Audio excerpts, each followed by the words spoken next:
श्री शिवाय नमस्तुभ्यम। दोस्तों, आप सभी लोग जानते हैं कि 8 अक्टूबर 2025 यानी बुधवार को पड़ रही है कार्तिक महीने की द्वितीया तिथि। और दोस्तों, ये वह तिथि है जो कार्तिक महीने में पड़ने वाली सबसे बड़ी तिथि है, क्योंकि यह बुधवार के दिन पड़ रही है और इसका बहुत ही बड़ा और विशेष महत्व होता है। आप है, अगर कभी भी मौका लग जाए और कार्तिक महीने की द्वितीया तिथि बुधवार को पड़ जाए तो आप लोगों को 3 तुलसी पत्ते वाला उपाय तो अवश्य ही करना चाहिए। इन दोनों का संयोग बहुत ही कम आता है। और दोस्तों, इस दिन आपको 3 तुलसी पत्ते वाला उपाय तो अवश्य ही करना चाहिए, क्योंकि ऐसा दिन पूरे साल में सिर्फ एक ही बार आता है। और दोस्तों, आप सभी लोग जानते हो कि बुधवार अगर सबसे बड़ा कोई उपाय है तो वह 3 तुलसी पत्ते वाला उपाय है। तो दोस्तों, इस बुधवार द्वितीया तिथि के दिन आप लोगों को इस 3 तुलसी पत्ते वाले उपाय को जरूर करना है। बहुत सारे लोग होंगे जिन लोगों ने इस उपाय को ना किया हो, मतलब पूरा साल निकल गया और उन्होंने किसी भी दिन इस 3 तुलसी पत्ते वाले उपाय को ना किया हो। पर दोस्तों, आपके पास एक आखिरी मौका बचा हुआ है जो कि 8 अक्टूबर के दिन है। तो इस दिन आप लोगों को इस वाले उपाय को जरूर कर लेना है। भले ही आपने पूरे साल भर इस उपाय को ना किया हो, पर अगर आपने इस कार्तिक महीने के द्वितीया के दिन अगर इस वाले उपाय को कर लिया तो आपको इस उपाय को करने का वह फल मिलेगा जिसकी आपने कभी कल्पना भी नहीं करी होगी। इसीलिए आप लोग इस वाले उपाय को एक बार जरूर कर लेना, ताकि आप लोगों के हाथ से ये मौका ना जा सके और आपको इस उपाय को करने का फल मिल सके। दोस्तों, यह उपाय पंडित जी ने अपनी अभी की ही शिव महापुराण की कथा में बताया है, जिस उपाय को आज हम आपको बहुत अच्छे से समझाने वाले हैं। इस वीडियो को देखने के बाद इस उपाय को समझने के लिए आपको कोई और वीडियो को देखने की जरूरत नहीं पड़ेगी। तो चलिए दोस्तों, उपाय को शुरू करते हैं। देखिए, ये इस कार्तिक महीने के बुधवार के दिन ये इतना खास होता है, इतना महत्वपूर्ण होता है। देखा गया है कभी कभी बड़े बड़े पूजा पाठ अनुष्ठान से जो मनोकामना पूर्ण नहीं होते, वह इस कार्तिक महीने के बुधवार द्वितीया तिथि के दिन एक छोटे से उपाय करने से ही आपकी मनोकामना पूर्ण हो जाती है। और बहुत सारे लोगों ने इस उपाय को किया भी है और उनको इस उपाय को करने का फल भी जरूर मिला है। अगर आप लोग भी इस उपाय को बुधवार दिन करना चाहते तो आप इस उपाय को पहले अच्छे से समझ लेना, सुन लेना, उसके बाद करना।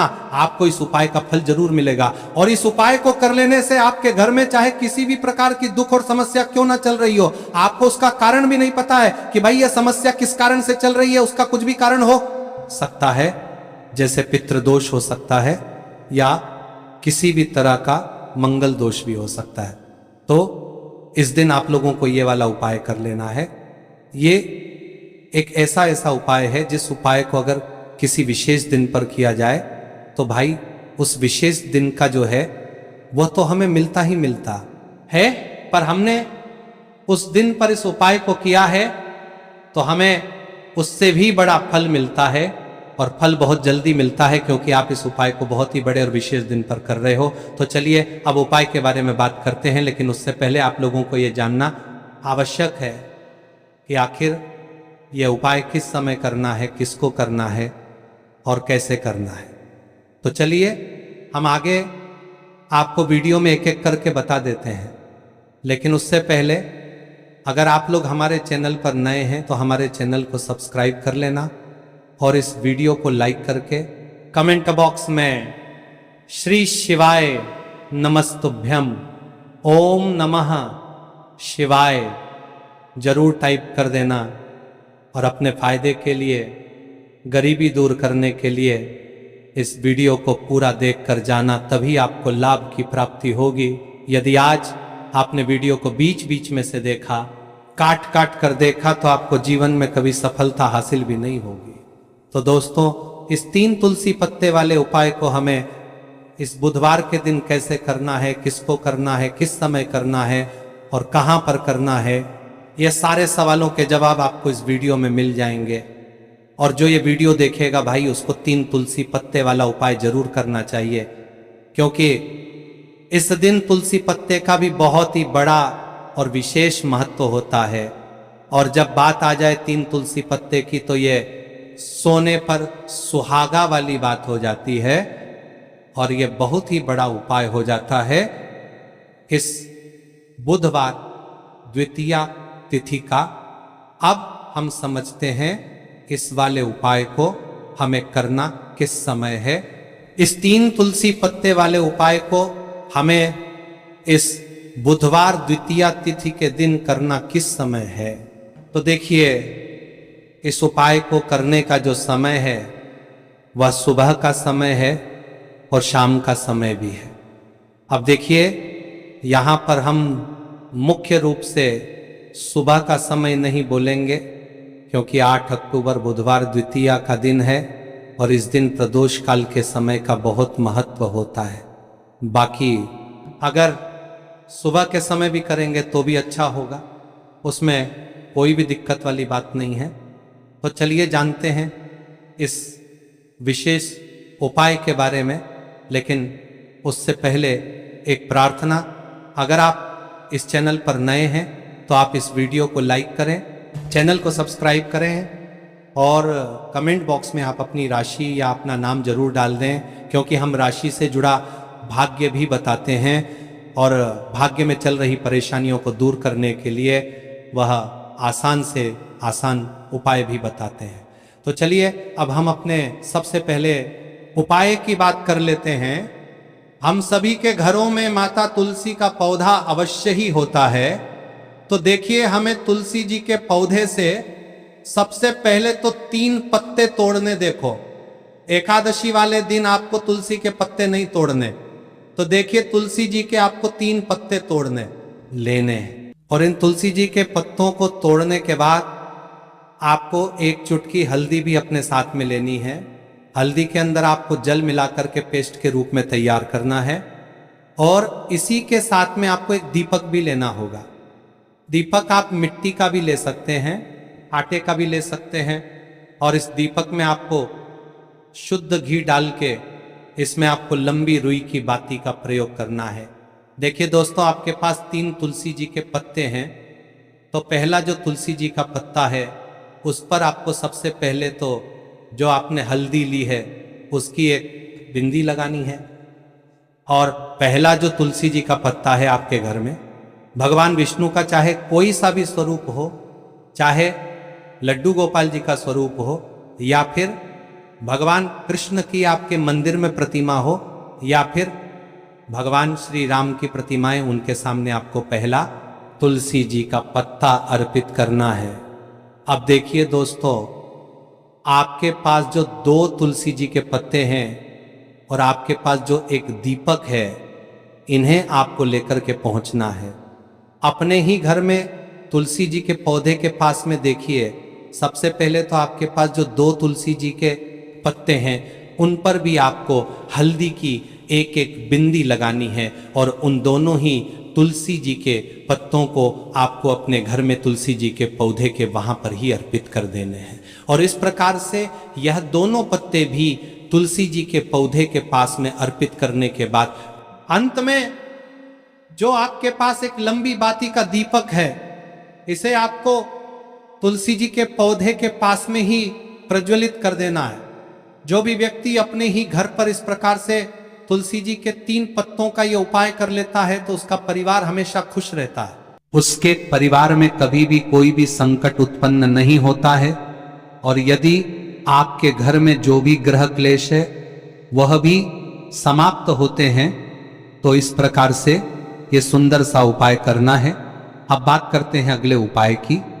देखो, यदि आपके जीवन में आर्थिक संकट बहुत अधिक हो रहे हैं, धन की समस्या लगातार जीवन में बनी हुई है, एक एक रुपयों को प्राप्त करने के लिए आपको बहुत अधिक मेहनत कर रहे हैं, तो आज रात्रि में सोने से पहले आपको हो यह चमत्कारी दीपक का उपाय अवश्य करना है। या फिर यदि आपका जो व्यापार है, बिजनेस है, दुकान है वह अच्छे से नहीं चल पा रही है, तो आज रात्रि में इस विशेष दीपक का उपाय आपको अवश्य करना चाहिए। देखो दोस्तों, दीपक हमारे घर में सभी नकारात्मक शक्ति को बाहर करता है। यह उपाय आपको साल में केवल एक बार करने का ही मौका मिलता है। देखिए, इस उपाय के लिए आपको तुलसी जी की जो सूखी लकड़ी होती है उसे ले लेना है। देखिए दोस्तों, यदि आपके पास पुरानी तुलसी जी की लकड़ी है तो उसे आप ले सकते हैं, और यदि आपके घर में तुलसी जी जो लकड़ी है वह सूखी हुई है तो उसकी लकड़ी आप तोड़ के इस्तेमाल कर सकते हैं। लेकिन आपको ध्यान रखना है कि सूर्यास्त से पहले पहले ही आपको ये जो तुलसी जी की लकड़ी है इसे अवश्य ही तोड़ लेना है। तो इस उपाय के लिए आपको सबसे पहले तो एक मिट्टी का दीपक लेना होगा, चाहे तो आटे का दीपक भी ले सके, क्योंकि आटे का दीपक सभी दीपक में सर्वोत्तम माना गया है।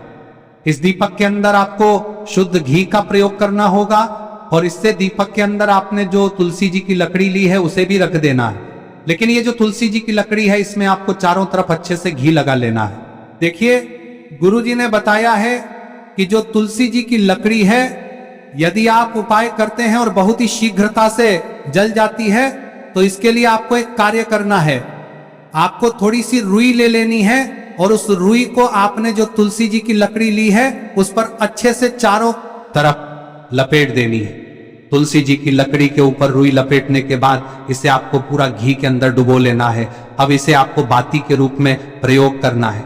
अब दोस्तों, इस दीपक को आपको प्रज्वलित कहां करना है? तो इस दीपक को आपको या तो भगवान विष्णु के सामने प्रज्वलित करना होगा, या फिर आपको भगवान श्री राम के सामने प्रज्वलित करना होगा, या फिर भगवान कृष्ण के सामने, यानी कि भगवान विष्णु के जो भी अवतार हैं उनके सामने आप ये दीपक प्रज्वलित कर सकते हैं। या फिर आप इस दीपक को माता तुलसी जी के सामने भी प्रज्वलित कर सकते हैं। पूज्य गुरु जी ने बताया है कि जो भी व्यक्ति इस प्रकार से तुलसी जी की डंडी से या दीपदान कर देता है उसके जीवन में कभी भी धन की समस्या नहीं होती है। इसीलिए आपको ये पूरे साल में केवल एक बार ही मौका मिलता है। इस उपाय को करके देखना, आपकी सभी इच्छाएं जरूर पूर्ण होंगी। ये जो उपाय है रात्रि में सोने से पहले करना है। ये उपाय आपके लिए सर्वश्रेष्ठ होने वाला है। देखिए, इस उपाय के लिए आपको मात्र 5 हरे मूंग के दाने ले लेना है। देखिए, तिथि है और ये बुधवार के दिन पड़ रही है, इसीलिए आपको 5 हरे मूंग के दाने लेना है। हरे मूंग के दाने आपको साबुत लेने हैं, खंडित नहीं होने चाहिए। इस बात का ध्यान रखें। और इसी के साथ में आपको एक तांबे के पात्र के अंदर अपने घर से शुद्ध जल ले लेना है। अब दोस्तों, इन सभी सामग्रियों को लेकर के आपको सीधे पहुंच जाना है भगवान शिव के मंदिर में। देखिए, इस उपाय को भी आप सुबह भी कर सकते हैं और शाम के समय में भी कर सकते हैं। देखिए, भगवान शिव के मंदिर में पहुंचने के बाद आपके पास जो 5 हरे मूंग हैं उनमें से पहला जो हरा मूंग है, आपको शिवलिंग के सामने जो नंदी महाराज होते हैं और उनका जो पैर उठा हुआ होता है वहां पर आपको पहला हरा मूंग समर्पित कर देना है, और आपको ओम नमः शिवाय इस मंत्र का जाप कर लेना है। फिर आपको दूसरा हरा मूंग लेना है और शिवलिंग पर जो श्री गणेश जी वाला स्थान होता वहां पर आपको ये दूसरा हरा मूंग समर्पित कर देना है। यानी कि शिवलिंग के सीधे तरफ आपको ये दूसरा हरा मूंग समर्पित करना है, और फिर आपको ओम नमः शिवाय या फिर श्री गणेशाय नमः इस मंत्र का जाप कर लेना है। तीसरा हरा मूंग का दान आपको भगवान शिव की सबसे प्रिय पुत्री माता अशोक सुंदरी वाले स्थान पर समर्पित करना होगा। शिवलिंग की जो जलाधारी होती है, जहां से जल बह के आता है, उसी जलाधारी के बीच में जो कहीं ना कहीं उठी हुई लाइन होती है सांप की आकृति के रूप में, वहीं पर आपको तीसरा हरा मूंग समर्पित करना है, और फिर आपको ओम नमः शिवाय इस मंत्र का जाप कर लेना है। अब दोस्तों, चौथा जो हरा मूंग है उसे आपको भगवान कार्तिकेय जी का जो स्थान होता है शिवलिंग पर, वहां पर आपको यह चौथा हरा मूंग का दाना समर्पित कर देना है, और आपको ओम नमः शिवाय इस मंत्र का जाप कर लेना है। अब दोस्तों, आपके पास जो 5वां और अंतिम हरा मूंग बचा हुआ है उससे आपको उसे जल के पात्र के अंदर डाल देना है, और इस हरे मूंग से युक्त जल से आपको भगवान शिव के शिवलिंग का अभिषेक कर देना है। जल आपको बिल्कुल धीरे धीरे समर्पित करते जाना है, और लगातार आपको शिव महापुराण के मूल मंत्र श्री शिवाय नमस्तुभ्यम इस मंत्र का जाप करते रहना है। फिर आपको शिवलिंग के सामने बैठकर यदि आप अपने बच्चों के लिए ये उपाय कर रहे हैं, यदि आप अपने बच्चों की बुद्धि, ज्ञान और विवेक के लिए उपाय कर रहे हैं, तो उसके लिए आपको प्रार्थना कर लेनी है। या फिर व्यापार में वृद्धि करने के लिए ये उपाय कर रहे हैं, तो उसकी कामना करते हुए आपको प्रार्थना कर लेनी है। या फिर अपनी नौकरी के लिए कर रहे हैं, या फिर अपने इंटरव्यू के लिए, या फिर धन की प्राप्ति के लिए कर रहे हैं, जिस भी कामना के लिए आप उपाय कर रहे हैं, उसे परिपूर्ण करने के लिए आपको महादेव से प्रार्थना कर लेनी है और फिर आपको वापस अपने घर आ जाना है। पूज्य गुरु जी ने कहा है कि जो भी व्यक्ति इस उपाय को कर लेता है, तो यकीन मानिए आपके जीवन की जो सारे संकट, कष्ट और बाधाएं हैं, वह सभी समाप्त होंगे। आप दोस्तों, हम जान लेते हैं चौथे चमत्कारी उपाय के बारे में, लेकिन यह उपाय विशेषकर उन लोगों को करना है जिनका व्यापार बिल्कुल भी ढंग से नहीं चल पा रहा है, या फिर जिनके घर में धन की परेशानी बहुत अधिक है, साथ ही साथ जिनका जो बुध ग्रह है वह कमजोर अवस्था में है, तो उन्हें यह उपाय करना चाहिए। बुध ग्रह को मजबूत करने के लिए आपको विशेषकर यह उपाय करना है। देखिए, इस उपाय के लिए आपको मात्र एक प्यारी सी बेलपत्र लेनी होगी। बेलपत्र जो है वो कहीं से भी खंडित नहीं होनी चाहिए। बेलपत्र यदि आपको प्राप्त नहीं हो पाती है, तो आप भगवान शिव के शिवलिंग पर चढ़ी हुई बेलपत्र को पुण्य शुद्ध जल से धोकर के उपयोग कर सकते हैं। इसी के साथ में आपको मात्र एक हरा मूंग लेना है। हरा मूंग भी आपको साबुत लेना है, खंडित नहीं होना चाहिए। और इसी के साथ में आपको एक तांबे के पात्र के अंदर शुद्ध जल लेना होगा। अब देखिए, ये तीनों सामग्री लेकर के आपको सीधे पहुंचना होगा भगवान शिव के मंदिर में। ये उपाय आप सुबह से लेकर के शाम तक किसी भी समय कर सकते हैं। देखिए, सबसे पहले तो आपके पास जो एक बेल पत्र है, उससे आपकी जो भी कामना है, चाहे व्यापार से जुड़ी हो, बुद्धि, ज्ञान, विवेक की प्राप्ति के लिए हो, आपके घर में सुख शांति को लेकर आपकी कोई कामना हो, जो भी आपकी कामना है उन्हें आपको बोलना है। और ये जो एक बेलपत्र है, सबसे पहले तो आपको माता अशोक सुंदरी वाले स्थान पर समर्पित कर देनी है। देखिए, बेलपत्र की चिकनी साइड शिवलिंग से स्पर्श रहेंगे और इसकी जो डंडी है वहां आपको जलाधारी की ओर रखनी है।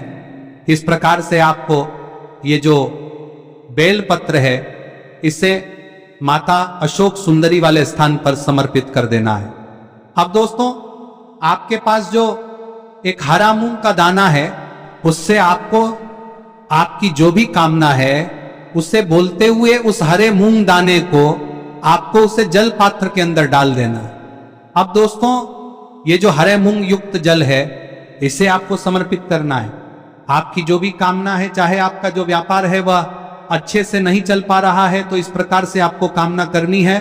अगर वह नहीं है तो कोई भी देसी घी इस्तेमाल कर सकते हैं, जिससे आपको दीपक प्रज्वलित करना है। देखो, अब यह सब सामग्री लेकर आपको जाना है। प्रदोष काल में आपके घर पर तुलसी जी के घेरे के पास में देखो, ये उपाय तो आपको अवश्य करना है। देखो, वहां पहुंचकर सबसे पहले वो दीपक आपको प्रज्वलित कर देना है और ओम नमो भगवते वासुदेवाय नमः का 11 बार जाप करना है।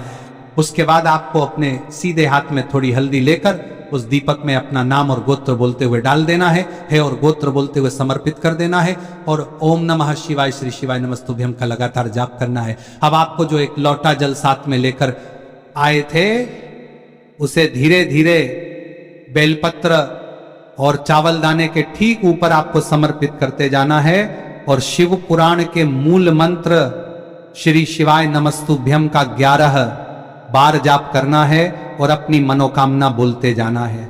देखो, बस छोटा सा उपाय करना है, देखना एक दिन आपके सब काम बनने लग जाएंगे। अगर आपको जानकारी अच्छी लगी हो तो वीडियो लाइक करिएगा। मिलते हैं फिर एक नए वीडियो के साथ।